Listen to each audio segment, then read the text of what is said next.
আর এবার নজর রাখবো ওয়েদার আপডেটের দিকে। দক্ষিণবঙ্গে দুর্যোগের মেঘ, আজও কিন্তু দক্ষিণবঙ্গে ঝড় বৃষ্টির সম্ভাবনা।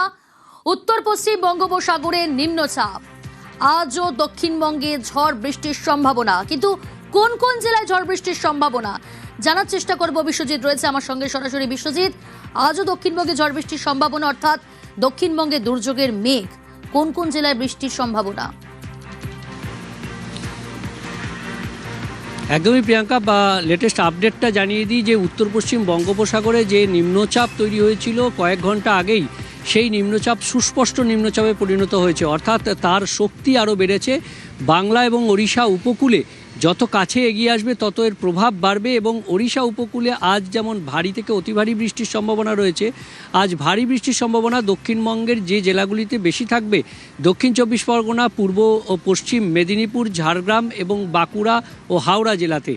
এছাড়াও আগামীকাল ভারী থেকে অতি ভারী বৃষ্টির কমলা সতর্কতা জারি করা হয়েছে। যে জেলাগুলির নাম বললাম, এই জেলাগুলিতে তো অতি ভারী বৃষ্টির কমলা সতর্কতা থাকছেই, তার সঙ্গে পুরুলিয়াতেও অতি ভারী বৃষ্টির কমলা সতর্কতা থাকবে। এছাড়া দক্ষিণবঙ্গের কলকাতা সহ সব জেলাতেই আগামীকাল রবিবার ভারী বৃষ্টির হলুদ সতর্কতা থাকবে, এবং এই ভারী বৃষ্টি বিক্ষিপ্তভাবে হলুদ সতর্কতা সেটা জারি থাকবে দক্ষিণ চব্বিশ পরগনার ক্ষেত্রে এবং পূর্ব মেদিনীপুরের ক্ষেত্রে সোমবার পর্যন্ত।